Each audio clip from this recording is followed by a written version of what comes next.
Assalamualaikum warahmatullahi wabarakatuh.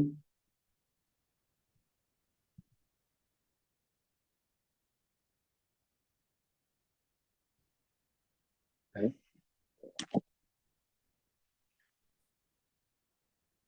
Halo, ada dengar suara saya? Dengar Ustaz. Waalaikumsalam warahmatullahi wabarakatuh. Ah, okey. Orang belum masuk. Pasal tak ada respon, takut masih tidur semua.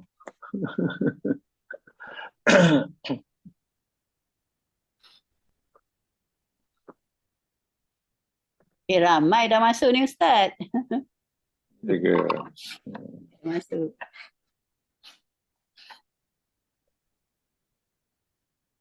Okey, kita mulakan insyaAllah.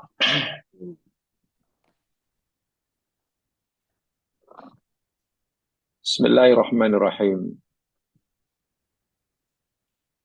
Alhamdulillahi Rabbil Alamin. Wal aqibatu lil muttaqin. Wala udwana illa ala zalimin. Assalatu wassalamu ala ashrafil anbiya wal mursalin. Nabiyina wa rasulina Muhammad wa ala alihi wa ashabihi wa atba'ihi ila yaumiddin.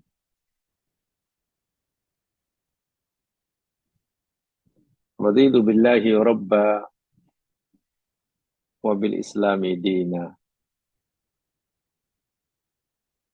wa bi Muhammadin nabiyya wa rasula. Allahumma ya Allah, jika ada di antara kami saat ini yang sedang sakit,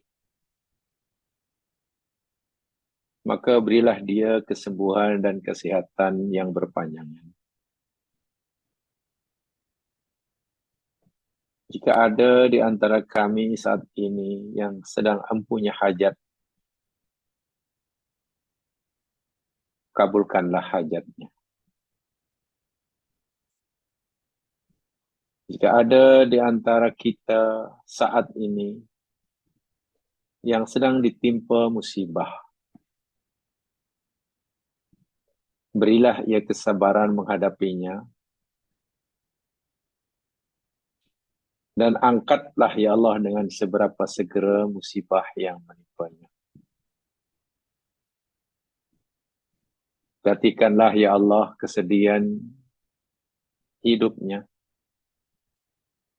dengan kebahagiaan dan kesenangan. Bagi kita yang saat ini masih jahil akan agama, bukakanlah hatinya ya Allah untuk belajar menerima ajaran-Mu. Dan jika ada di antara kami saat ini yang masih terpedaya dengan kehidupan dunia, bimbinglah mereka ya Allah ke jalan yang Engkau ridhai. Ya Allah, apapun yang Engkau telah tetapkan berlaku pada diri kami, hamba-hamba-Mu,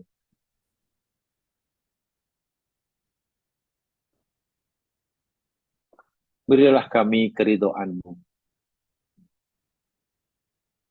Ampunilah dosa kami. Dan terimalah amal kebaikan kami. Ampunkan dosa-dosa kami, dosa kedua ibu bapa kami, dosa seluruh orang muslim, muslimin dan muslimat, sama ada yang masih hidup maupun yang telah meninggalkan kami. terimalah permohonan kami. Kabulkanlah hajat dan doa kami. Amin. Ya Rabbal Alamin. Muslimin, muslimat yang dirahmati Allah sekalian, kita akan teruskan siri kajian kita tentang alamul barzah. Dan minggu lepas kita telah pelajari sama poin yang ketiga atau kedua yang menyentuh tentang adanya balasan yang Allah timpakan kepada mereka yang telah masuk ke alam barzah. Sama ada balasan kesenangan yang disebut nikmat kubur atau balasan kesusahan dan penderitaan yang disebut siksa kubur. Tetapi bila kita mengkaji pendapat-pendapat daripada sarjana-sarjana ulama-ulama Islam dahulu hingga sekarang, rupa-rupanya ada di kalangan orang Islam sendiri, bahkan ulama Islam sendiri, yang menafikan adanya siksa kubur. Yang menafikan adanya siksa kubur. Betulkah siksa kubur itu wujud? Alasan mereka yang berpendapat bahwa siksa kubur itu tidak ada, yang pertama yakni karena memang dalam Al-Quran sendiri tidak menyebut secara langsung akan adanya siksa kubur. Itu alasannya. Quran hanya menyebut siksa di dunia dan siksa akhirat. Siksa kubur tak disebut dalam Al-Quran. Alasan mereka yang kedua,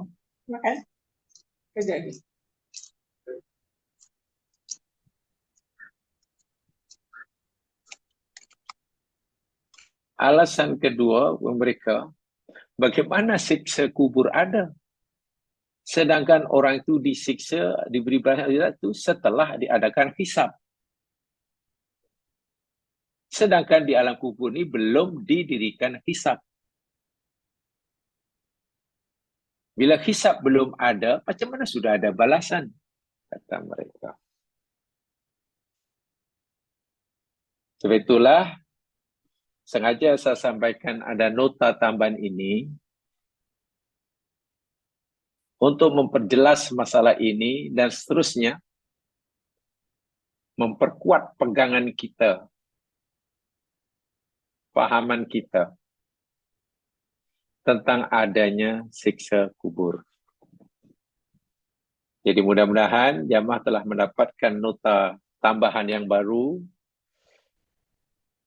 Jadi malam hari ini saya ingin membacakan sahaja. Kecuali kalau ada perlu penjelasan tambahan, saya ingin terangkan. Tajuk nota tambahan baru yang saya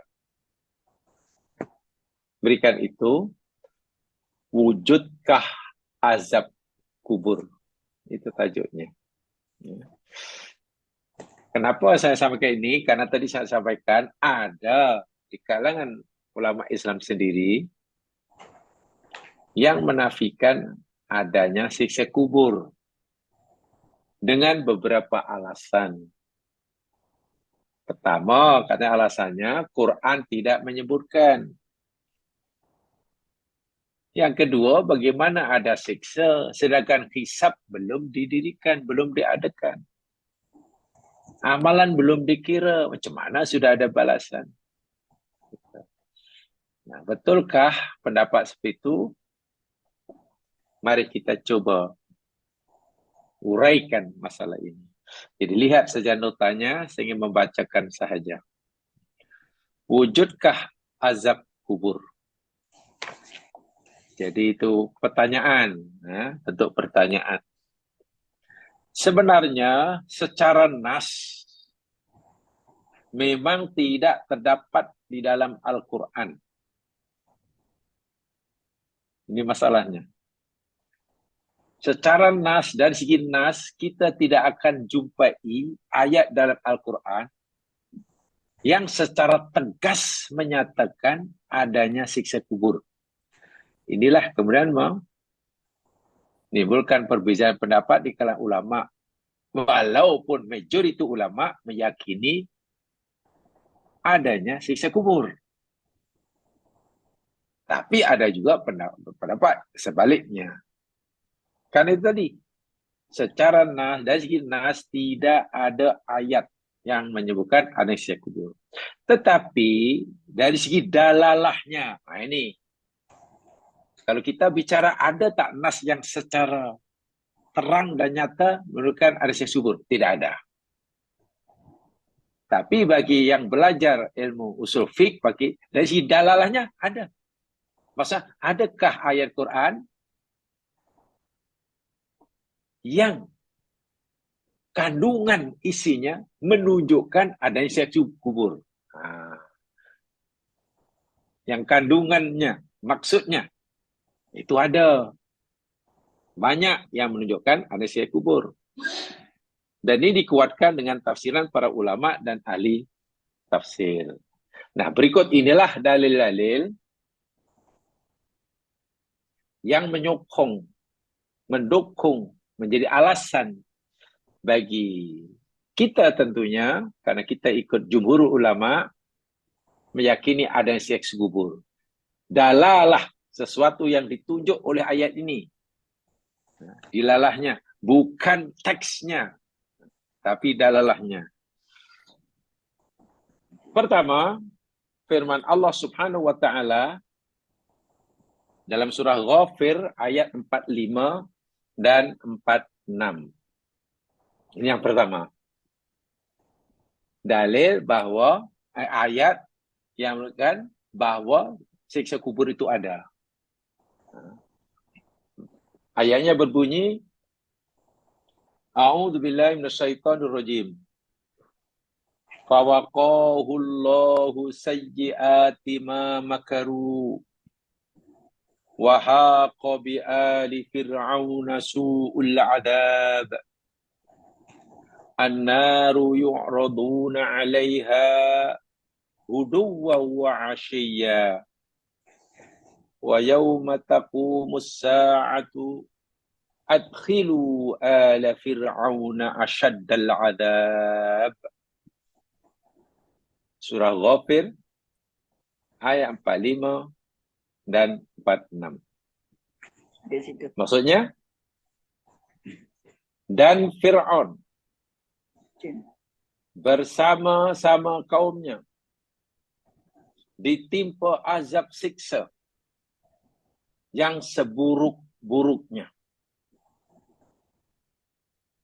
Kalau terjemah daripada awal, fawaqahu Allahu sayyi'ati ma makaru, dan Allah melindunginya, nyaninya Musa, daripada kejahatan-kejahatan makar, tipu daya yang dilakukan oleh Fir'aun dan pengikutnya. Musa selamat. Bagaimana pula nasib Fir'aun dan pengikutnya? Dan Fir'aun bersama kaumnya ditimpa azab siksa yang seburuk-buruknya. Su'al azab. An-naru, neraka. Ayat ini cerita bagaimana keadaan Fir'aun dan pengikutnya di alam barzah. Bukan di dunia, di alam barzah. An-naru, neraka. Ada semua boleh.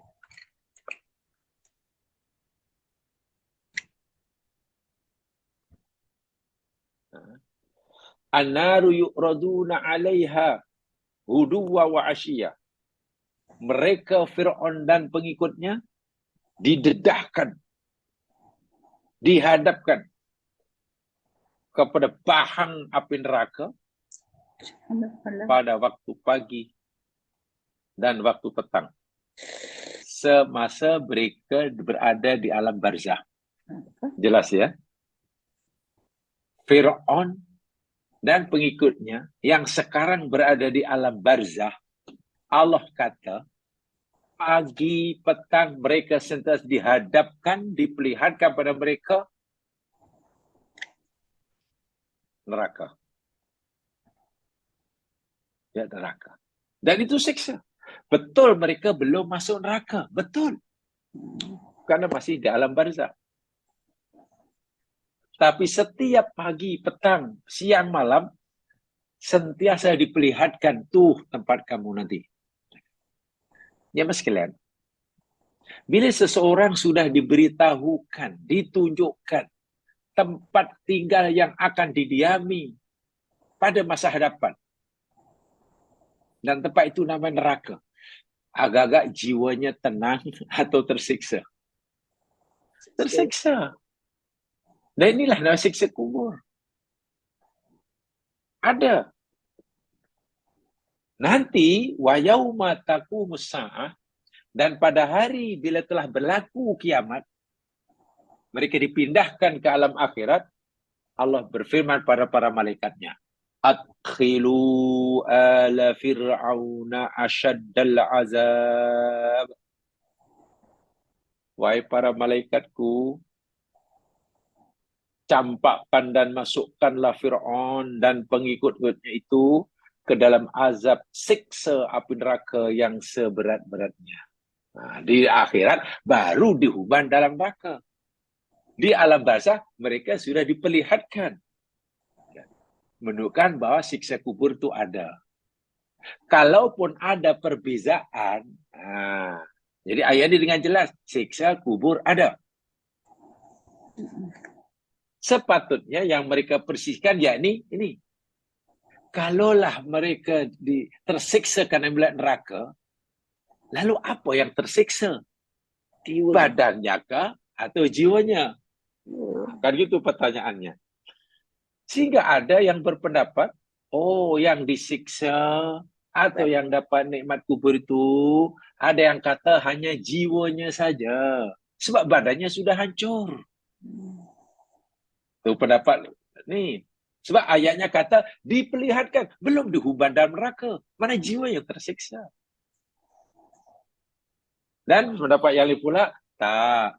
Yang tersiksa di alam barzah atau yang dapat nikmat di alam barzah itu jiwa dan raganya sekali. Jadi jasadnya pun merasakan, jiwanya pun merasakannya. Itu pendapat yang majoriti. Pendapat yang minoriti, tak, yang tersiksa jiwanya sebab jasadnya sudah hancur. Itu ya, gitu. Lalu jawab yang kedua oleh yang pertama. Jamaah sekalian, di alam dunia sekarang ini kita hidup sekarang ini, kalau alam itu ada dua, satu namanya alam syahadah. Alam syahadah itu alam yang nampak, yang nyata, yang kelihatan. Boleh dilihat, boleh dipegang, boleh itu namanya alam syahadah. Dan juga namanya ada alam ghaib. Alam ghaib, yakni alam yang ada tapi kita tak nampak. Bagi tubuh kita, diri kita sekarang ini di dunia, alam syahadahnya yakni jasad kita. Jasad kita itu berada di alam syahadah. Sementara jiwa kita berada di alam ghaib. Sekarang ini. Tapi bila orang dah masuk ke alam barzah, ke alam akhirat, ya, alam syahadahnya yakni jiwanya. Jiwa itu berada di alam barzah, sementara jasadnya berada di alam gaib. Itu terbalik. Memang di alam barzah tidak adalah alam jasad berkeliaran sana sini, tidak. Semua itu yang zahir, yang syahadah, yakni alam rohnya. Alam jasadnya di alam gaib. Di dunia, jasadnya ada di alam nyata, sedangkan jiwanya berada di alam gaib. Dan adakah keduanya masih berhubungan? Iya. Contoh, katakanlah bila tangan kita sakit, kita mendengar suara, katakanlah mencaci kita. Telinga yang mendengar, mata yang melihat siapa yang mencela. Tapi yang sakitnya di mana? Di telinga ke atau di mata bila dengar cacian orang pada kita? Hati. Jiwa sakit. Jiwa sakit. Demikian sebaliknya, jika orang itu jiwanya sakit, ya mas sekalian, takutlah, marahlah, dengkilah, tak kena, pasti jasadnya pun ikut merasa sakit. Orang yang takut berpanjangan, pasti bermasalah kesehatannya. Sehingga antara jiwa dan badan kita ni, masa hidup dunia pun saling mempengaruhi. Apa yang dirasakan tidak sedap, tersiksa oleh jiwa, badan pun terkesan. Apa yang jadi masalah bagi jasad kita, jiwa pun merasakannya. Karena kedua-dua memang saling berhubungan. Di alam barzah demikian juga. Walaupun jiwanya yang tersiksa, jasadnya pun akan merasakannya. Hanya saja di alam barzah, jiwa itu di alam syahadah bagi mereka, dan jasadnya berada di alam gaib. Ini bermakna, berdasarkan pendapat yang pertama ini, ikut jumhur, dan insya Allah ini yang kita pegangi, siksa kubur itu ada, dan yang mengalami siksa yakni jiwa dan raganya sekali. Itu pegangan kita, dan itu pegangan jumhur. Walaupun ada pendapat yang lain, siksa kubur itu ada, tetapi yang merasakan hanya jiwanya. Karena jasanya sudah hancur. Alasannya ayat ini. Mereka disiksa hanya dengan sebab diperlihatkan neraka. Mana jiwanya lah yang sakit. Kalau dia masuk neraka, jiwa raga. Tapi yang ketiga itu kita tolak habis-habis mentah-mentah lah. Siksa kubur tidak ada karena belum ada hisab.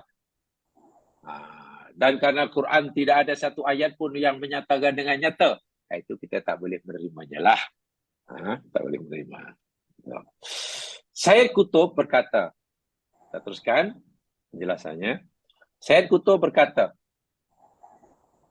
ayat ini menyatakan bahawa mereka didedahkan kepada neraka pada waktu pagi dan petang, iaitu dalam tempoh selepas mati hingga berikutnya, yakni kiamat.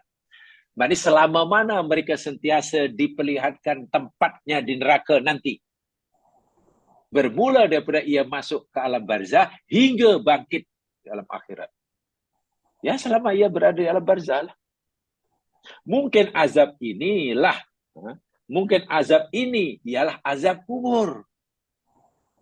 Kerana selepas Al-Quran menyebutkan yauma taqumus sa'ah, pada hari kiamat nanti Allah berfirman pada malaikat, campakkan Fir'aun dan pengikutnya dalam azab yang seberat-beratnya, dalam neraka. Selama ini neraka hanya diperlihatkan. Bermakna siksa kubur, siksa akhirat ada. Pertanyaan saya, agak-agaklah siksa kubur ada, siksa akhirat pun ada. Dari dua itu agak-agak mana yang lebih berat dan mana yang lebih ringan? Siksa kuburkah atau siksa akhirat yang lebih berat? Kubur lama. Yang lebih berat siksa kubur atau siksa akhirat? Kubur. Kubur lebih berat. Jadi lama. Enggak, lebih berat bukan lebih lama. Kat kubur. Mana yang lebih berat, lebih dahsyat? Siksa kuburkah atau siksa akhirat? Siksa akhirat. Sama kot. Sama. Sama. Siksa kubur dialami oleh yang tersiksa hanya diperlihatkan tempatnya di neraka. Belum masuk neraka. Di akhirat bukan sekadar menampak neraka. Dia berendam dalam neraka. So, mana lebih berat? Akhirat. Akhirat.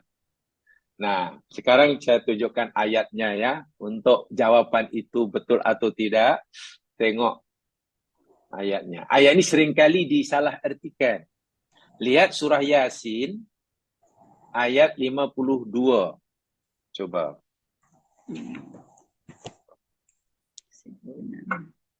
Surah Yasin, ayat 52.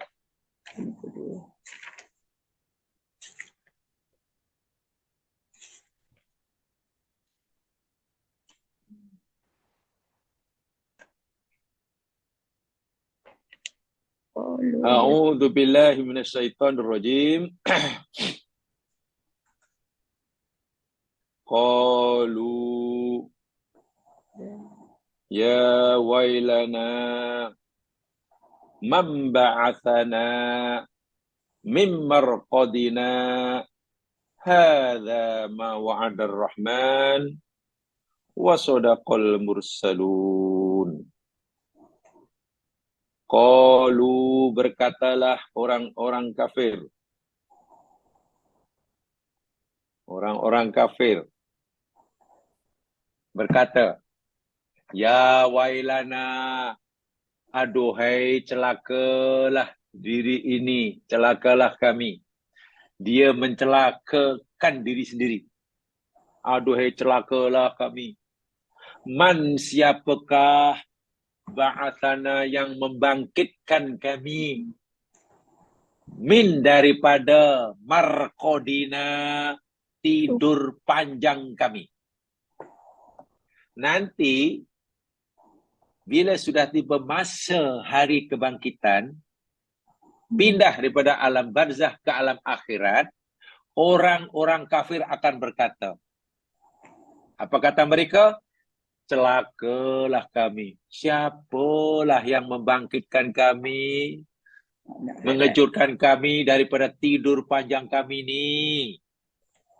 Pertanyaan saya, ucapan orang kafir ini nampaknya kecewa atau seronok dibangkitkan di neraka? Kecewa. Coba ikuti semuanya. Kecewa. Orang kafir ketika dibangkitkan, hidup semula di akhirat ini, dengan ucapan, aduhai celakalah kami. Siapalah yang bangkitkan kami daripada tidur panjang. Marqad itu maknanya tidur dalam masa yang lama. Bahasa Arabnya marqad. Kalau tidur biasa, yang macam kita lakukan tiap hari ini, 5 jam, 6 jam, ya 8 jam, itu panggil manam. Manam, naum. Manam atau naum, itu tidur yang hari-hari itulah. Ya, 1 jam, 2 jam, 5 jam, paling lama ya 8 jam. Itu naum. Tapi kalau tidur sangat lama, contoh, Ashabul Kahfi tidur 309 tahun, itu tak boleh panggil naum. Nah, itu namanya rokoda, rukud. Dan surah Al-Kahfi ada. Wahum rukud, mereka itu tidur. Lama. Karena tidurnya sangat lama. Ratusan tahun.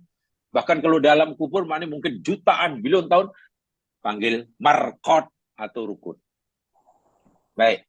Orang kafir ketika dipindah ke alam akhirat, berdasarkan ucapan mereka ini, mana mereka menyesal ke happy? Menyesal. Menyesal. Apa sebab mereka menyesal? Dan mereka kata, siapa yang beri kami daripada tidur kami? Kau tidur tak kena seksa. Karena di kubur tak ada siksa kan, seakan-akan. Alah, menyesal aku nak apa lah, bangkit di kubur lagi senang, tak ada siksa. Tak apa. Nah, ada setengah orang memahami seperti itu. Wahal maksudnya tidak seperti itu. Salah. Ibaratnya lah jamaah tidur, mimpi cantik, mimpi indah, mimpi jadi sultan. Ada permaisuri, ada uni istana, ada askar. Wah, memang namanya sultan. Memang sedang berada di kemuncak kejayaannya, tiba-tiba jaga. Itu menyesal ke atau seronok? Nasib baik aku jaga. Kan mesti akan Allah, habis mimpi aku, yang seronok pula bangun. Itu bermakna orang yang tidur tadi sedang mengalami nikmat atau siksa Nikmat. semasa tidur. Nikmat. Seakan-akan nikmat kan? Di sinilah saya kata seakan, hati-hatilah memahami. Ayat ini tidak bermakna orang-orang kafir dalam kubur itu dapat nikmat, senang lenang, sehingga ketika dibangkitkan seakan-akan menyesal, tidak. Gila. Tetapi berdasarkan apa yang saya sampaikan tadi, di kubur itu ada siksa. Siksanya yakni diperlihatkan neraka yang di tempatnya siang, malam, pagi, petang.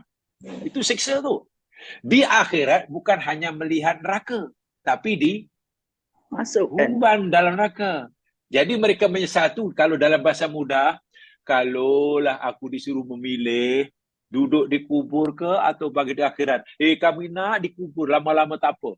Walaupun sekurang siksanya lebih ringan daripada akhirat. Itu maksud ayat ini.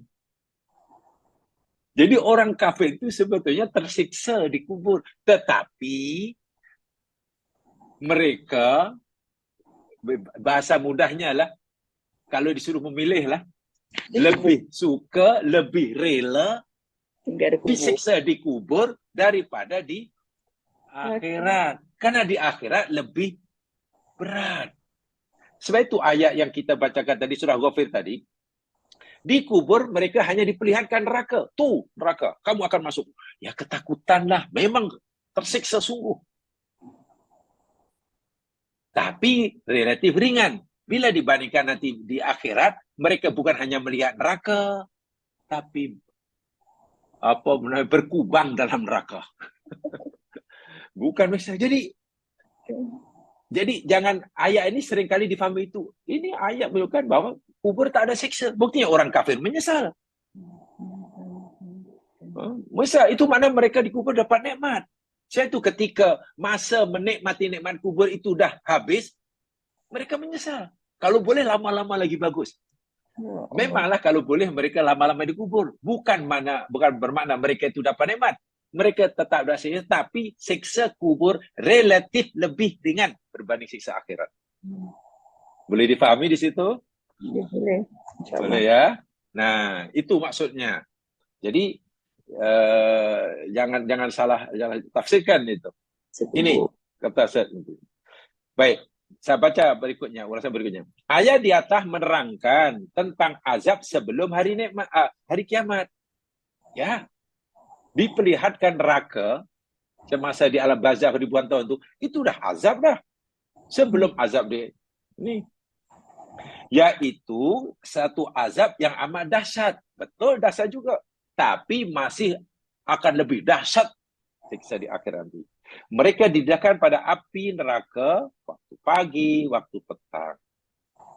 Baik, ketika menafsirkan ayat ini, Imam Al-Qurtubi, ini saya buat ringkasan yang paling mudah nih sebenarnya. Ini sangat artinya paling mudah difahami lah.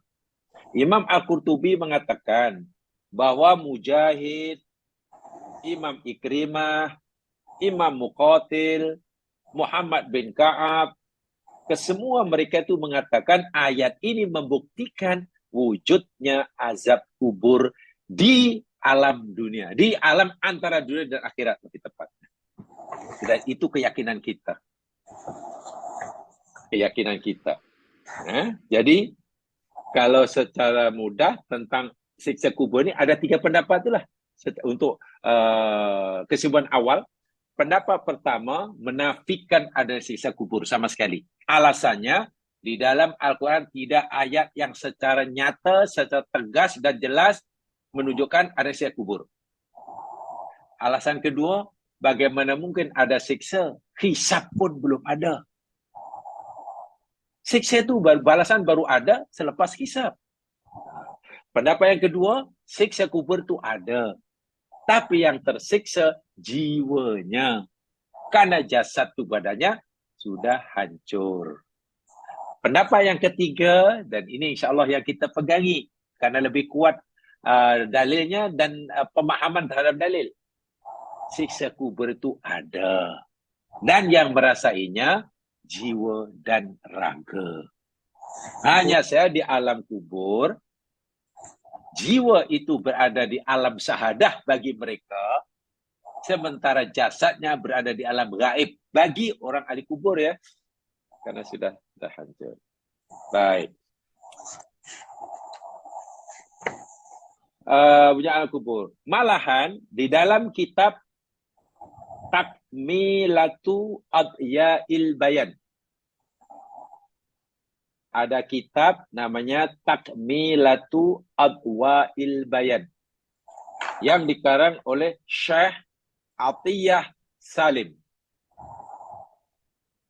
Takmilatu Adyail Bayan dikarang oleh Syekh Atiyah Salim. Beliau mengatakan bahawa ayat ini adalah dalil yang paling jelas daripada Al-Quran menunjukkan adanya siksa kubur. Itu dalil pertama. Sekarang yang kedua.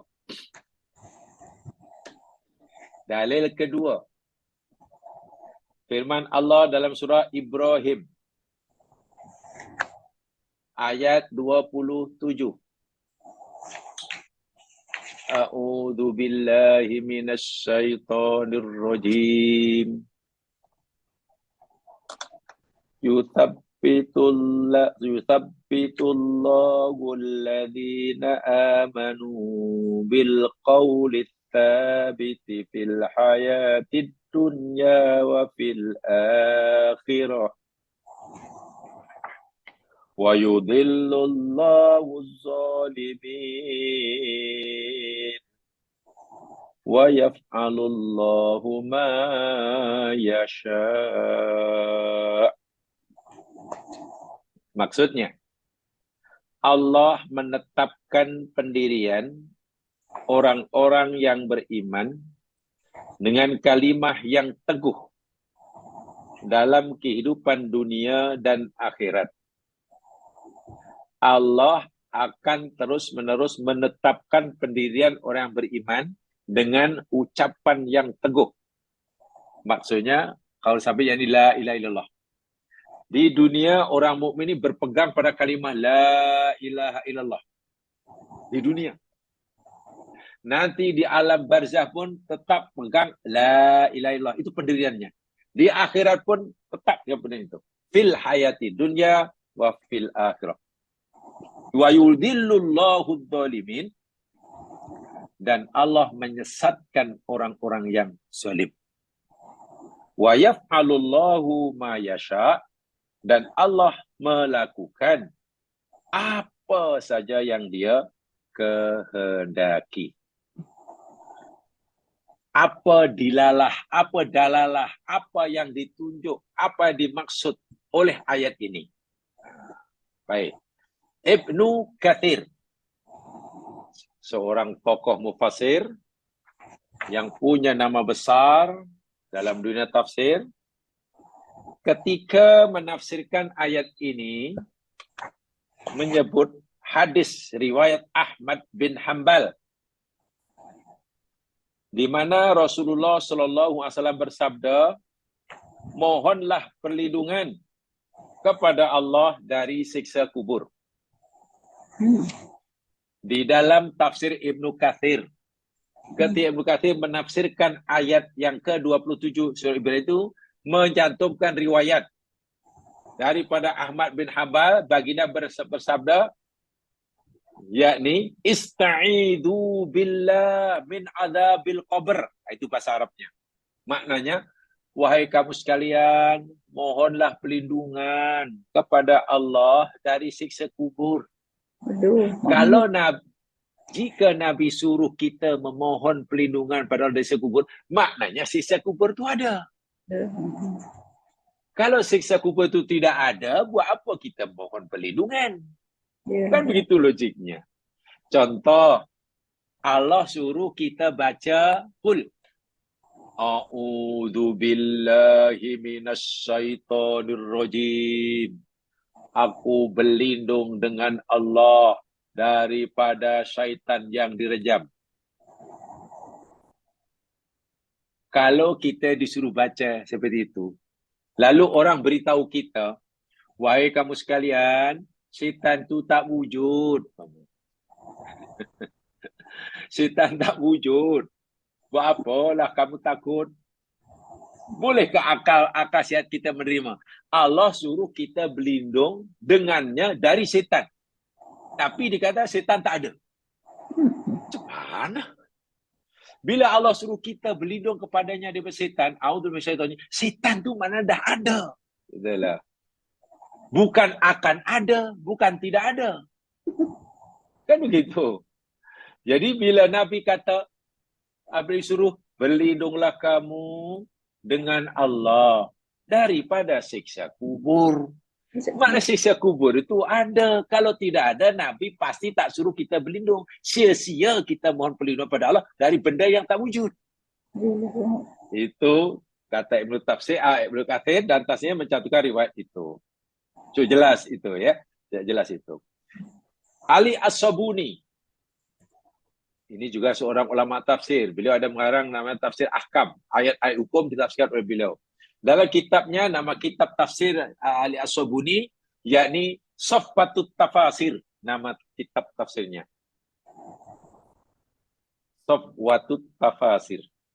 Beliau berkata, Allah subhanahu wa ta'ala menetapkan pendirian mereka atas kalimat tauhid, la ilaha illallah, dan atas iman dalam kehidupan ini sehingga mereka tidak boleh dikelirukan, tidak boleh diperdayakan, dikeluarkan, dipesongkan dan diperdaya.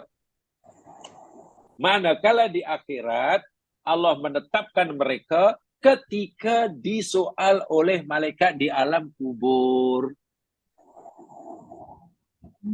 Saya ulangi. Ali As-Sabuni memahami ayat ke-27 surah Ibrahim. Allah subhanahu memberikan ketetapan, keteguhan, kekuatan dalam berpegang pada kalimah la ilallah semasa di dunia. Sehingga tidak ada apapun, tidak ada siapapun, keadaan apapun yang boleh memperdayakannya. Dia rela mati daripada melepaskan kalimah la ilaha illallah. Itu di dunia. Karena ketetapan itulah nanti Allah juga beri ketetapan seperti itu ketika ia mendapatkan pertanyaan daripada Munkar Nakir. Sehingga ketika ditanya Munkar Nakir sebenarnya pertanyaannya telah kita pelajari minggu lepas, tenang menjawab. Ingat, usai menanam jenazah di kubur, habis ditanam, ya, Nabi berpesan kepada yang hidup yang mengantar jenazah kubur itu. Apa pesan Nabi? Salullahal maghfirah wat tathbit li'annahu yus'alul an. Ya. Wahai kamu sekalian, pohonlah pengampunan bagi sahabatmu yang baru kamu tanam itu. Pohonlah kepadanya tathbit, ketetapan pendiriannya. Seperti yang ia pegang semasa hidup dunia. La ilallah. Fa innahu yus'alul an. Karena sekarang dia tengah ditanya oleh malaikat. Masya Allah. Kawan kamu yang baru kamu selesai tanam itu sekarang sedang ditanya oleh malaikat. Bantulah dia. Bagaimana cara kita bantu? Pertama, pohonkan pengampunannya. Allahumma gfir lahu warhamhu wa'fu anhu. dan seterusnya. Yang kedua, pohonkan tasbih. Ya Allah, berikanlah dia ketetapan imannya, ya Allah, sebagaimana iman yang dipegang di dunia. Kenapa Nabi suruh mohonkan itu buat kawan yang baru ditanam? Fa innahu yus'alul an. Karena dia sekarang sedang ditanya. Masya Allah. Jadi kalau benar hadis itu jamaah sekalian, malaikat mukanak ini tidak menunggu orang yang mengantar itu balik 3 langkah. Kan ada pahaman. Apabila yang mengantar kubur ni sudah meninggal kubur 3 langkah, baru malaikat datang. Tak. Nabi waktu itu belum meninggalkan tempat itu. Sahabat masih baru menanamnya. Nabi kata, dia sedang ditanya. Jadi malaikat bukan menunggu, ini nampaknya orang yang mengantar ni belum balik ni. Kalau dah balik, aku nak datang. Bagaimana kalau kubur itu sentiasa dijaga? Logiknya, kalau kita tak tahu orang dalam kubur itu tak ditanya malaikat, jaga je lah 24 jam. Sila berganti. Jadi setiap kali malaikat datang, terkejut. Ada pula orang. Tak jadi lagi. Pagi ada. Petang kau tak apalah. Kau petang ni tak ada orang. Datang. Ada lagi nunggu. Nampak gaya orang tu akan ditanya ni.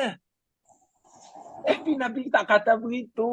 Nabi kata, orang yang masih ada di situ pun, Nabi kata, pohonkan ketetapan imannya.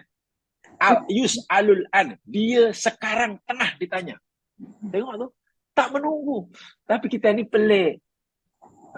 Apalah, kita balik dululah. Kalau tak balik nanti malaikat tak tanya. Lagi bagus lah. Tunggu je lah. Jadi malaikat akhirnya sampai 1 tahun, 2 tahun masih malaikat tak sempat tanya. Kan ada orang tunggu. Selepas 2 tahun katalah sudah hancur, malaikat baru tanya. Baru tanya, nak tanya apa? Nanti yang mati, malaikat aku dah hancur dah, tinggal kain je. Nak tanya apa ke benda? Inilah kadang-kadang. Jadi kita ikut hadis yang sahih lah.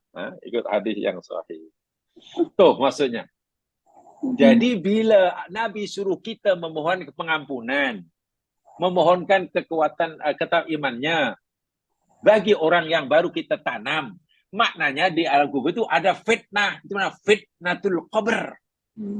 Di situ ada fitnah, di situ ada musibah, di situ ada azab. Dan kita pohonkan agar orang itu diselamatkan dari azab kubur. Kalau azab kubur itu tidak ada, buat apa Nabi suruh kita mendoakan dia? Betul ya? Itu maksudnya.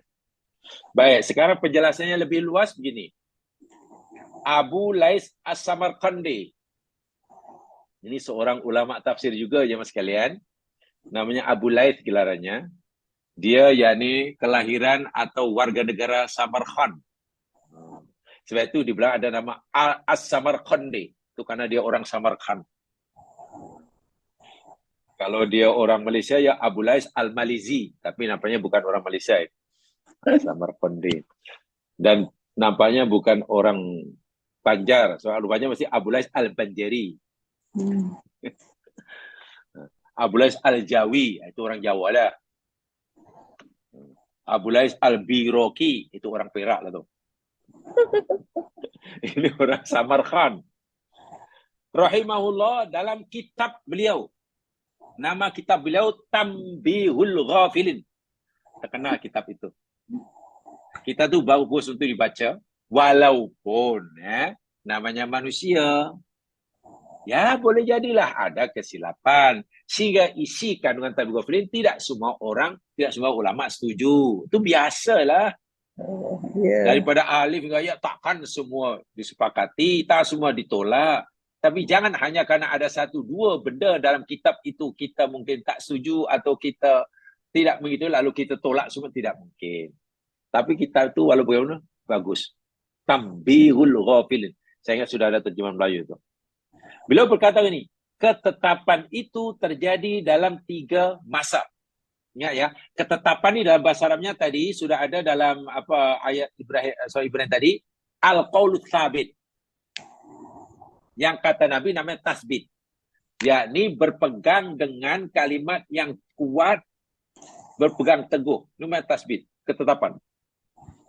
Kalau sudah sekali la ilaha illallah, dia akan pegang sampai bila-bila. Di dunia hingga mati, di alam barzakh tak ketetapan atau tathbit, kekuatan berpegang kepada keyakinan. Itu ada 3 fasa, 3 masa. 3 masa. Yang pertama, kita mohon Allah berikan kekuatan tathbit pada orang itu dalam 3 fasa, 3 masa, 3 keadaan. Keadaan yang pertama, ketika melihat malakul maut. Itu dalam kitab. Sebab jamaah sekalian, ini saya selalu ya, kalau saya detail masih panjang nanti ceritanya. Satu di antara keadaan yang cukup mencekam, cukup dahsyat, ketika seseorang itu didatangi malakul maut. Belum mati. Ya? Belum meninggal, baru didatangi malakul maut. Masa untuk dipisahkan nyawanya belum tiba. Ya, katalah beberapa ketika sebelumnya, itu masa yang sangat mencekam. Dalam keadaan sangat kritikal itu, Allah bagi kekuatan berpegang pada kalimat syahadat bagi yang telah melakukannya semasa hayatnya. Sebab itu Nabi bersabda, bila kita melihat orang yang sudah dalam keadaan kritikal sebelum meninggal, laqinu mautakum bila ilaha illallah. Ajar oleh kamu orang-orang yang tak meninggal pada kamu itu dengan kalimat la ilaha illallah. Dia belum meninggal. Tapi sudah dekat ajalnya, maknanya dia sudah mulai berhadapan dengan malakul maut. Apa yang boleh kita tolong, apa yang boleh kita bantu pada orang yang seperti ini? Nabi kata, jangan tanya macam-macam, jangan tanya nak minum apa, tak payah. Nak kopi O ke kopi ais, tak payah. Ya Allah. Jangan cerita bukan-bukan. Ajar je la ilaha illallah, bisikkan ke telinganya. Ini kadang dah mati ditanya bukan-bukan, masih ditanya macam mana rasa, ubat dah makan belum? Allahu akbar walillahil hamd. Tasbit. Karena satu di antara suasana yang sangat kritikal dan mencekam, ketika malakul maut datang dan orang itu sudah dapat melihatnya. Sebab itu Nabi kata, ajar dia la ilallah. Karena la ilallah, orang berpegang pada ilallah, itu namanya tasbih. Itu adalah ketetapan. Ketetapan, keteguhan. Yang kedua, ketika menghadapi pertanyaan munkar nakir. Sebab itu lepas ditanam, orang yang menanam, Nabi suruh pohonkan agar orang itu beri tasbih. Ketetapan. Karena yang ditanya. Wah, itu kritikal juga tuh. Dan yang ketiganya, ketika menghadapi hisab pada hari kiamat, ketiga-tiga keadaan ini ya mas sekalian, ketiga-tiga fasa ini, fasa yang sangat-sangat kritikal. Yang boleh menyelamatkan nasibnya di akhirat, sama ada surga atau neraka, bergantung pada ada atau tiadanya tathbit. Kekuatan, ketetapan berpegang pada la ilaha itu ada tidak.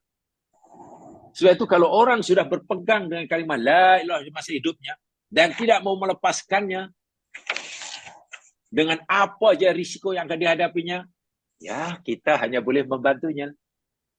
Tengok malakul maut masih tetap la ilaha illallah. Berhadapan munkar nakir masih tak la ilaha illallah. Nanti hisab tetap la. Ya selamatlah, surgalah tempatnya. Inilah kunci keselamatan manusia. Inilah penentu orang tu di akhirat nanti terus masuk surgakah atau waliyadzubillah terpaksa merasa azabnya neraka. Siapapun kita, mau orang kaya, orang miskin, orang pandai, orang tak pandai, rakyat biasa, penguasa, pemimpin, rakyat marhain, jelata, raja. Jangan la ilaha illallah. Ya, orang yang kalah dalam pilihan raya, orang yang menang sama ya. Selagi tidak punya tasbih dalam tiga keadaan ini, Dan untuk kita mendapatkan tasbit dalam 3 keadaan ini, masa hidup tu janganlah mudah sangat melepaskan la ilaha illallah. Janganlah mudah sangat hanya kerana digoda dengan RM1, RM2, dah lepas la ilaha illallah. La ilaha kena dibawa ke mana sahaja, di mana sahaja.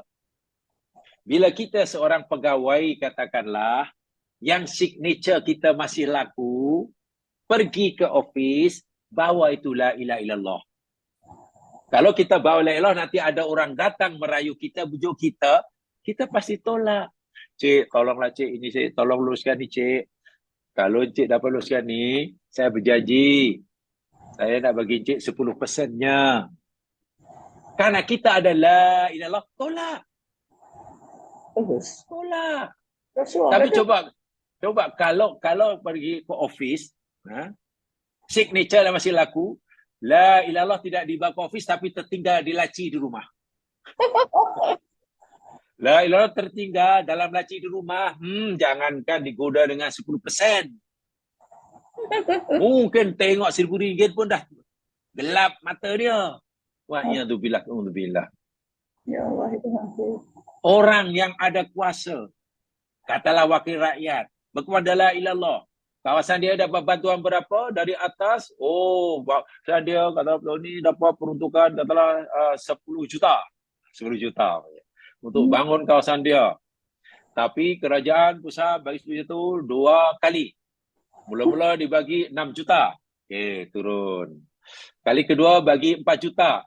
6 campur 4 kan 10 juta. Yalah. Jadi kalau orang itu tak ada la ilaha illallah, la ilaha di asyik tinggal aja. 6 campur 4 bukan 10. 6 campur 4 7. Ya Allah.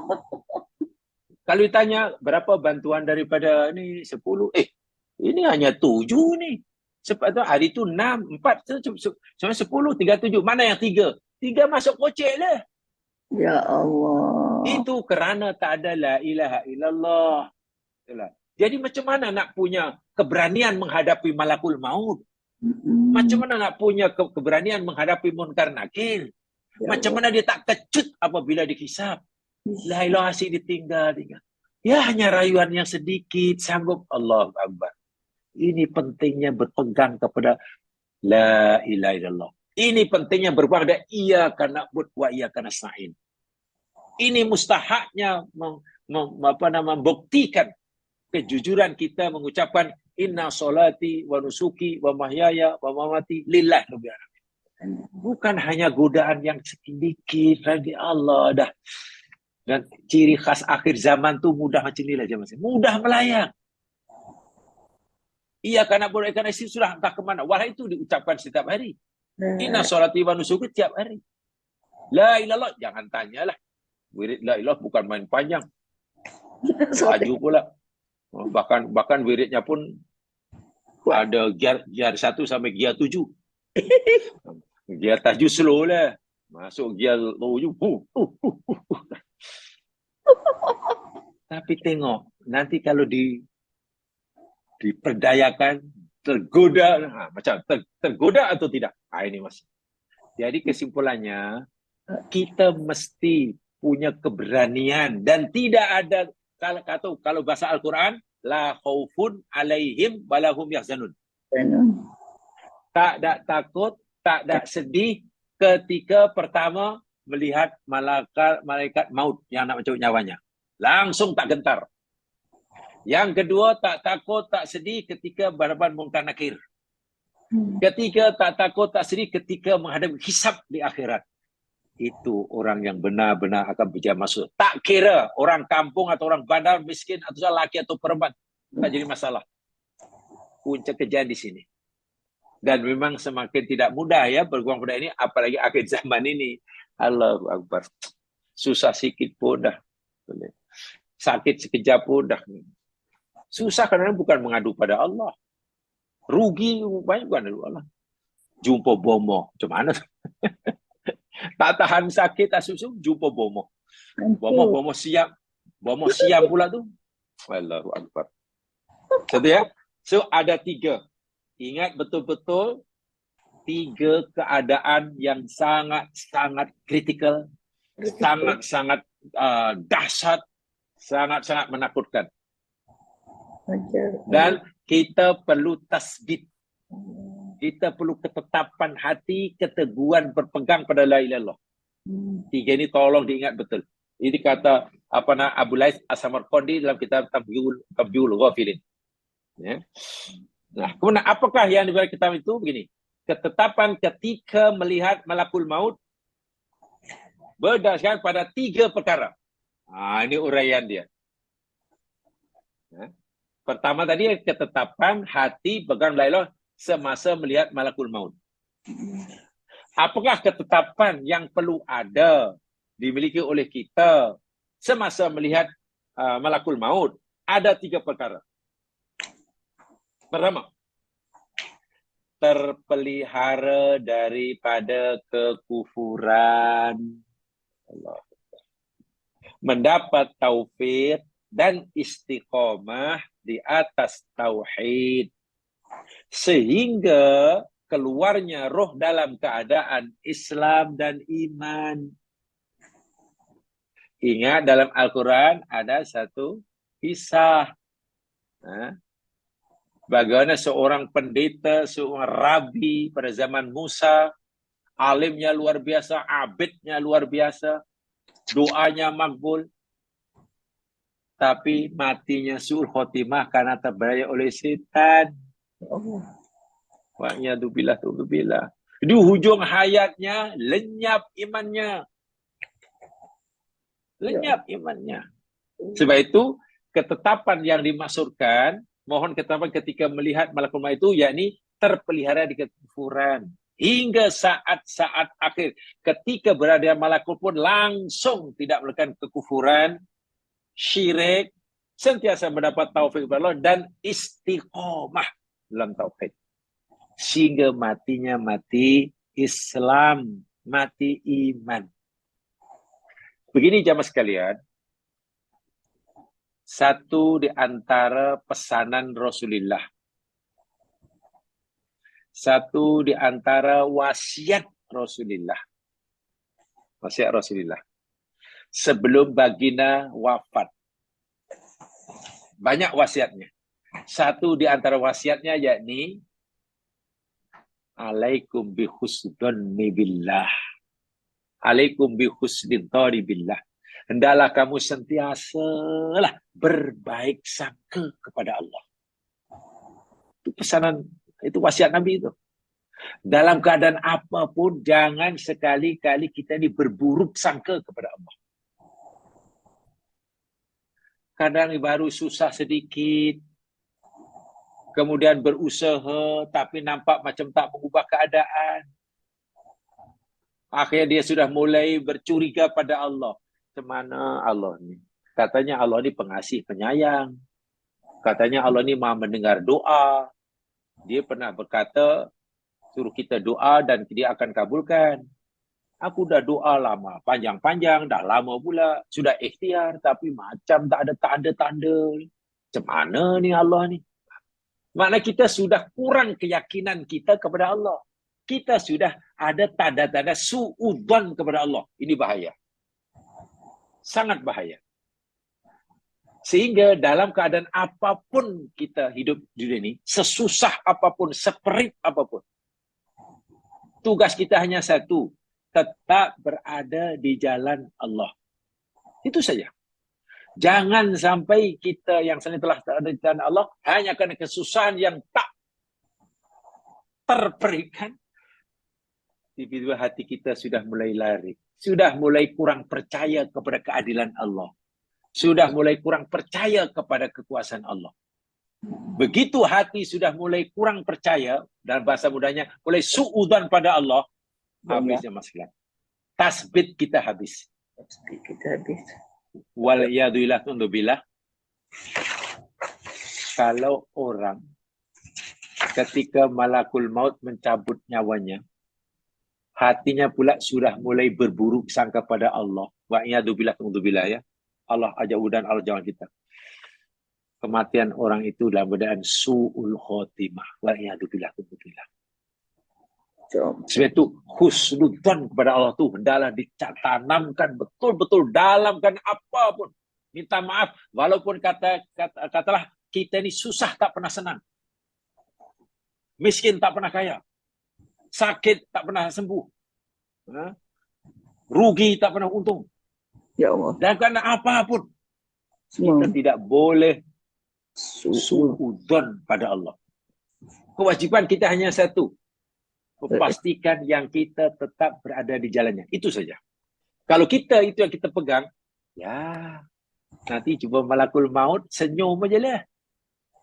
Sikit pun tak takut. Bahkan tempoh hari telah katakan malakul maut tidak mendapatkan wajah yang menakutkan. Aduh. Wajah-wajah yang senyum, yang simpatik, bahkan bagi salam. Assalamualaikum. Tidak merentap nyawa seseorang itu. Bahkan hanya dipersilakan irji'i ila rabbiki radiyatan mardiyah. Itu yang pertama.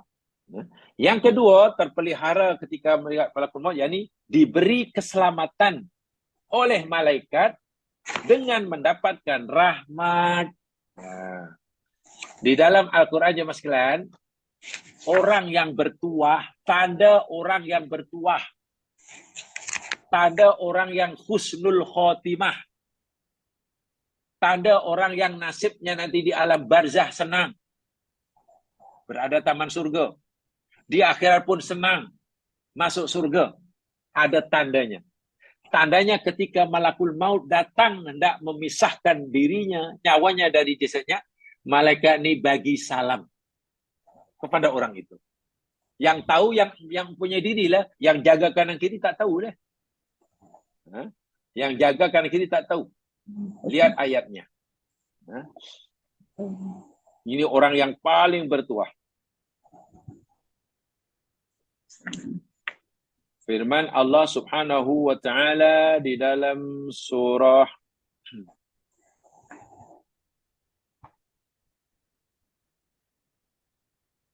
An-Nahl, surah yang ke-16, ayat 32.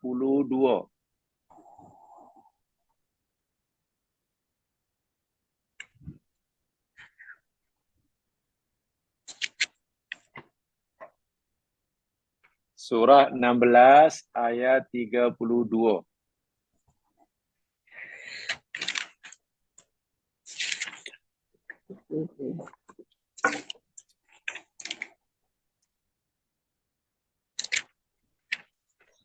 Tengok tak bahagia macam mana. Dia berhadap-hadapan hanya berdua. Berdua dengan malakul maut. Karena orang-orang yang ada sekelilingnya dia tak perasan langsung. Orang yang di sekeliling pun tak tahu apa yang sedang dirasai oleh orang yang hendak menemui ajal ini. Tapi dia sedang mengalami satu kenikmatan, suasana sangat-sangat menyerukan yang luar biasa. Tengok dia. Alladzina tatawaffahumul malaikatu tayyibina yaquluna salamun alaikum. Boy. Udkhulul jannata bima kuntum ta'malun. Alladzina, yakni orang-orang yang tatawaffahum, telah mematikan akan mereka al-malaikat, oleh para malaikat. Ini jam sekalian ya. Di dalam Al-Quran ini ada 3 ayat. Maksud saya 3 ayat yang memberitahu kita tentang siapa yang mematikan kita. Ada ayat bahawa yang mematikan manusia itu Allah sendiri. Ada ayatnya. Yang kedua, yang mematikan kita ini yakni malakul maut. Ada. Yang ketiga, yang mematikan manusia itu para malaikat. Contoh ini, malaikat ini jamak ni. Bukan seorang, ramai. Jadi pertanyaan macam mana nak memahami? Sekejap Allah kata yang mematikan manusia adalah Allah sendiri. Yang mematikan manusia adalah malakul maut, seorang aja. Yang mematikan manusia adalah malaikat-malaikat, ramai. Yang betul yang mana? semuanya betul. Bila Allah kata, Allah lah yang mematikan manusia, karena itu yang hakiki. Pelaku yang sebenar yang mendapat mematikan manusia ini Allah Subhanahu wa taala. Karena itu Al-Muhyi, Al-Mumit. Itu yang sebenarnya. Malaikat itu kan utusannya. Malaikat tidak boleh mematikan manusia tanpa arahan Allah, tanpa kehendak Allah. Malaikat yang ditugas khas oleh Allah untuk mematikan manusia namanya Malakul Maut. Ya, betul. Seorang. Tapi kenapa dalam ayat ini malaikat? Jamak, ramai. Rupa-rupanya Malakul Maut yang hanya seorang itu punya banyak pembantu. Banyak staf dia. Banyak kaki tangan. Tugas Malakul Maut ini, apa malaikat-malaikat yang bantu ini, yakni memulakan kematian orang itu. Minta maaf, sekadar contoh. Menurut ilmu kedokteran kan, perubatan kan, orang itu bila mati biasanya seakan-akan lah. Kita boleh rasai bermula pada kaki. Kaki sudah mulai sejuk dan tidak ada rasa apa-apa. Sudah mati rasa lah. Karena setiap sel sudah mulai mati, jadi daripada kaki naik atas, ada sikit-sikit. Sehingga Quran kata, hatta idza balaghatil hulqum. Sehingga apabila nyawa sudah sampai khalqum. Betul kan? Itu maknanya nyawa itu dihimpunkan ke satu tempat. Jadi ke pintu keluarnya. Itulah. Karena nyawa ini menguasai seluruh tubuhan kita. Zaman sekarang begini ya. Kalau kita nak tahu di mana nyawa itu berada. Dalam tubuh kita. Cara teorinya. Di mana dalam tubuh kita itu ada kehidupan. Mana di situ ada pengaruh nyawa. Kehidupan tubuh badan kita ini bermula daripada sel. Ya. Unsur terkecil dalam tubuh kita yang hidup itu adalah sel. Bila sel itu hidup, mana di situlah ada pengaruh nyawa. Dan bila 1 per 1, 10, 1000, 10.000, 1 juta, 2 juta sel mati, sehingga seluruh tubuh badan selnya sudah mati, tinggallah nyawa itu, tinggalkan sel tadi, istilahnya berada di pintu keluar. Quran kata halqum. Nah, terakhir yang memisahkan nyawa daripada badan kita, itulah seorang malaikat namanya Malakul Maut. Adapun yang menggiring, yang mengumpulkan nyawa sikit-sikit, diarah ke pintu keluar, itu malaikat. Itu dia punya staf, punya pegawainya banyak. Gitu. Tapi yang tugas terakhir yang mencabutnya, memisahnya, itu seorang saja. Namanya Malakul Maut. Di mana pintu keluarnya, kita tak tahu. Kita tak tahu. Tapi menurut para pakar lah, buku yang saya baca, pintu kematian itu, nyawa itu yang keluar, yakni betul-betul kalau ibarat lampu rumah nyala, hidupnya itu, main switch dia. Kalau kita nak padamkan lampu kan senang. Buka aja main switch, on. Nyala semua. Nak padamkan, off kan aja. Maklum nak main switch kan. Nah, badan kita itu ada main switch juga. Kalau on, hiduplah kita. Kalau off, matilah. Nah, itu tempatnya daripada ilmu autonomi manusia. Anatomi. Kalau anatomi manusia, yakni di tulang belakang. Apa nih tulang leher nih, tengkuk nih. Batang otak dipanggil. Di batang otak. Itu kata dokter pakar. Di situ ada semacam switch. Kalau on aja, kita masih hidup. Kalau off, dia mati. Sehingga kematian, orang dahulu menentukan kematian, yakni bergantung pada ada atau tiadanya denyutan jantung. Bila jantungnya berhenti, mati. Bila masih bergerak, hidup. Itu ilmu kedokteran dulu. Sekarang sudah moden. Rupanya penentu yang menentukan orang itu dianggap dah mati atau belum, bukan pada jantungnya. Tapi pada otaknya. Masya Allah. So, karena jantung berhenti, itu masih boleh dibantu. Itu ditekan-tekan itu. Atau dia letakkan apa namanya itu? Setrika ya. Dia letakkan 2 setrika di atas dadanya tu. Saya tak tahu namanya. Disetrika dadanya. Wow, hidup semula. Jadi jantung berhenti masih boleh dibantu. Karena jantung berhenti belum tentu orang tu dah mati.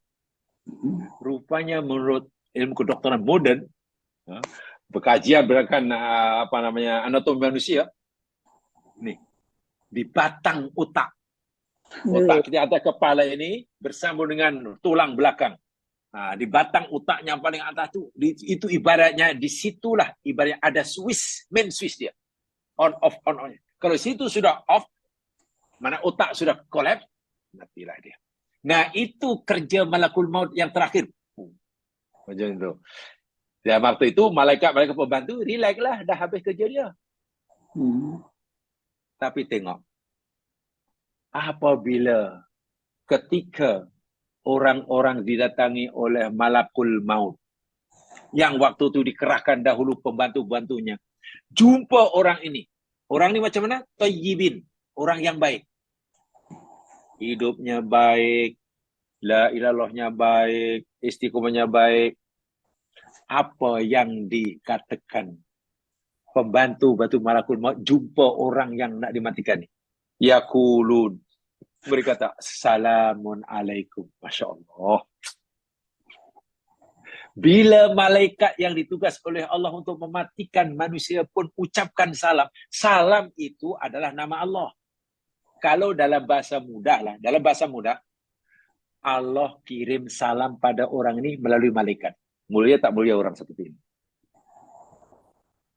Dia dapat salam daripada Allah melalui malaikat. Ini tanda bahawa orang ini akan husnul khotimah. Senang di alam kubur, senang. Ini bermakna ketika orang ini memenuhi ajalnya langsung la khaufun alaihim walahum yahzanun. Sebab malakul maut atau malaikat pembantu yang biasanya nampak garang, menakutkan, tiba-tiba menjadi makhluk Allah yang peramah, penyantun, lemah lembut, sopan santun. Bahkan nak jumpa pun assalamualaikum. Berbeza dengan orang yang su'ul khotimah. Dahlah dimaki-maki, dilepuk muka dan belakangnya. Ya Allah. Inilah yang dimasukkan ketetapan itu. Jadi selamat. Malaikat yang disampaikan oleh malaikat karena dapat ucapan salam. Jamaah sekalian, kita dapat ucapan salam dari orang besar. Itu pun hati kita gembira. Cik, kami datang ni cik, kami diutus oleh dulu yang dibuat Agung. Baginda kirim salam. Kita pun bangga masih. Emir Kuwait cik, kirim salam pada cik. Kita tak boleh tidur 1 minggu. Dapat salam daripada itu. Ini dapat salam daripada malaikat utusan Allah. Subhanallah. Itulah namanya ketetapan semasa tengok malaikat. Yang ketiga, ini dia. Melihat tempatnya di surga. Allahu Akbar. Dan ini sesuai dengan pelajaran kita yang dahulu-dahulu yang lepas ya. Ketika kita bicara kematian dahulu panjang lebar itulah. Satu hadis yang ada pada ulama ini Aisyah radhiyallahu anha telah saya sampaikan.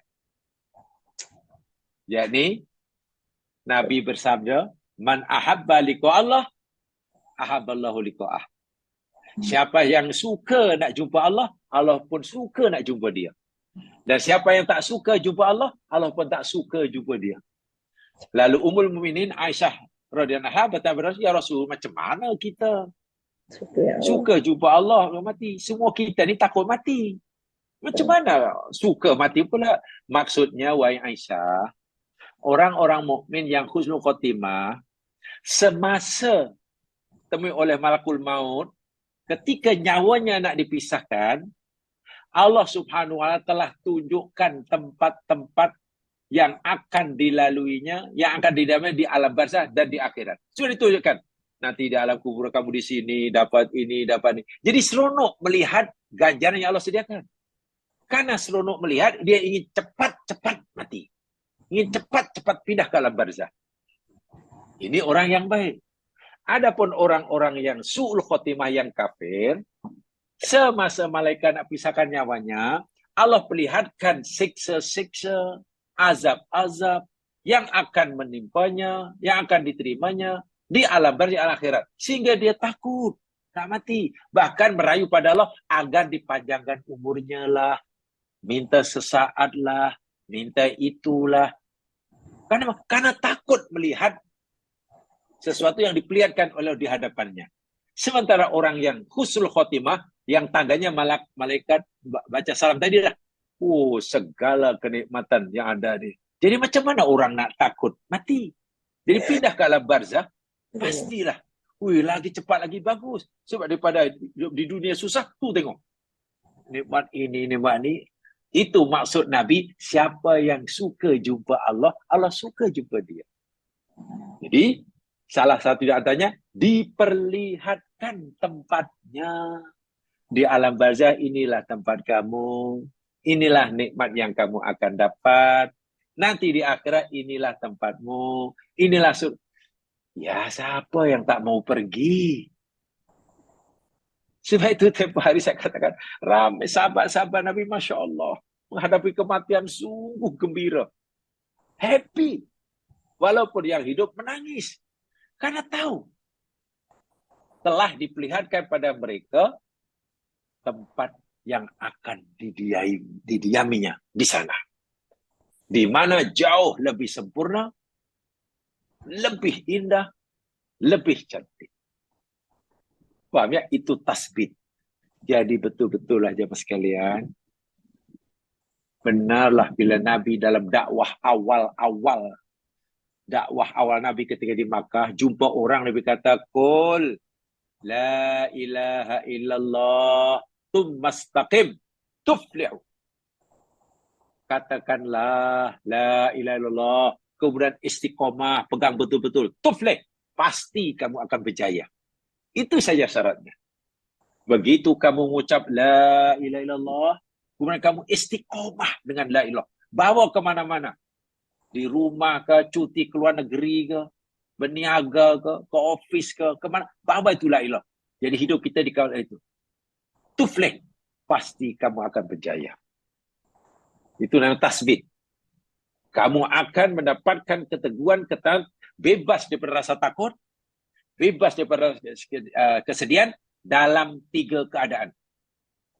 3 keadaan. Ketika kamu melihat malakul maut, ketika kamu menghadapi pertanyaan munkar nakir, ketika kamu menghadapi hisab di akhirat. 3 masa. Ada 3 tasbih ketika orang itu melihat malakul maut. Pertama, terpelihara daripada kekufuran. Terpelihara daripada syirik. Dapat taufik, istiqomah atas tauhid. Sehingga nyawa berpisah dalam keadaan iman dan Islam. Yang kedua, diberi keselamatan oleh malaikat atas perintah Allah. Semua malaikat yang ditugas oleh Allah sebagai pembantu malakul maut untuk mencabut nyawanya, datang semuanya bagi salam. Yaqulun itu mereka, bukan seorang. Jadi kalau malaikat yang dia kata waktu ada 100, semuanya bagi salam. Assalamualaikum. Bagaimana happy-nya orang ini dapat salam daripada Allah, kirim salam pada orang ini melalui malaikat. Dan yang ketiganya, diperlihatkan tempatnya di surga sebelum pun mati. Masya Allah. Sebab jemaah sekalian, orang yang berada di ambang kematian, maksudnya di persimpangan, hidup di dunia pun juga tidak. Karena deria, matanya sudah tak nampak. Hidungnya dah tak boleh menghidu. Bibir mulutnya dah tak boleh cakap. Kan? Tapi telinga masih boleh mendengar. Jadi waktu itu yang lebih dominan, alat untuk inderanya, jadi mata hatinya. Bukan mata di kepala. Tangannya pun dah tak rasa. Jadi orang di dunia pun masih di dunia, tapi bukan sebenarnya. Pindah ke alam barzah pun juga belum. Jadi setengah-setengah lah di persimpangan. Saat itulah sudah diperlihatkan tempatnya di surga. Tak happy macam mana orang seperti itu. Inilah tasbih. Kalau ada orang diperlakukan seperti itu, maknanya ada orang yang mengalami sebaliknya. Itulah. Jumpa malaikat takut, jumpa bukan malaikat takut, diperlihatkan neraka, siksa, dan bermakna siksa kubur itu ada. Karena nikmat kubur pun juga ada. Juga ada. Itu kesimpulannya. Boleh dipahami jemaah sekalian ya? InsyaAllah kalau boleh dipahami, mudah memberi manfaat bagi si yang menyampaikan. Ya. Itu, ya, jadi saya baca aja ya nota ini dan mudah-mudahan jemaah boleh mengikutinya. Jika ada keterangan tambahan saya tambahkanlah. Mudah-mudahanlah ia bermanfaat bisa menyampaikan. Alhamdulillah kalau ia berbuat pada jemaah sekalian, dan marilah kita berusaha untuk mengamalkannya. Poin terpenting, sekali kita mengucapkan la ilaha illallah, pegang. Walaupun menghadapi risiko seberat apapun. Setiap hari kita ucapkan inna salati wa nusuki wa mahyaya wa mamati lillahi rabbil alamin. Pegang. Jangan sampai yang kita ucapkan lain, perbuatan kita lain. Ini tak jadi. Sekali kita ucapkan iyyaka na'budu wa iyyaka nasta'in, tunjukkan dalam amalan. Jangan sini iyyaka na'bud, hanya pada ya Allah kami sembah, tapi praktikal sehari-hari lain pula. Iyyaka nasta'in, ikrar kita, praktiknya lain pula. Jadi susahlah. Kita kata la ilaha illallah, tiada Tuhan bersembahkan dia, dalam sehari yang disembah macam-macam. Ada sembah dunia lah, sembah harta lah, sembah kereta lah. Palingnya bila. Ini tak jadilah. Itu saya kunci dia. Kunci. Dan memang kita tak lama untuk berpegang pada ini. Nabi kata, purata umur umatku hanya 60 hingga 70 tahun. Kan tak lama. Tapi bila kita berjaya, Masya Allah. Kenikmatan yang luar biasa. Kalau umur 70 tahun pun tidak selama 70 tahun. Karena tolak tidur. Masa tidur kita tak ada apa-apa perintah dan larangan. 8 jam tidur katalah. Mana kalau tolak 8, mana sudah tolak 1/3? Tolak 1/3 lah. Tidur itu beberapa tahun. Kalau campur-campur, lama kita tidur ni. Tahun-tahun. Itu tidur yang resmi, yang formal. Yang tidur tak formal, yang dalam kereta tidur, di tempat pengajian tidur, itu tak formal. Itu kalau campur-campur, berbulan-bulan juga tu lama dia. So mudah-mudahanlah masa yang sedikit yang Allah anugerah kepada kita ni, kita manfaat sebaik-baiknya. Mudah-mudahan Allah ridai kita dan diberikan kita istiqomah dalam menjalani agamanya. Itu saja, kurang lebihnya mohon dimaafkan. Mari kita dengan baca Al-Baqarah dan surah Wal Asr. Subhanakallahumma wa bihamdika asyhadu an la ilaha illa anta astaghfiruka wa atubu ilaik. A'udzu billahi minasyaitonir rajim. Wal 'ashr. Innal insana lafi khusr illa alladziina aamanu wa amilus shalihaat wa tawashaw bil haqq wa tawashaw bis sabr. Assalamualaikum warahmatullahi wabarakatuh.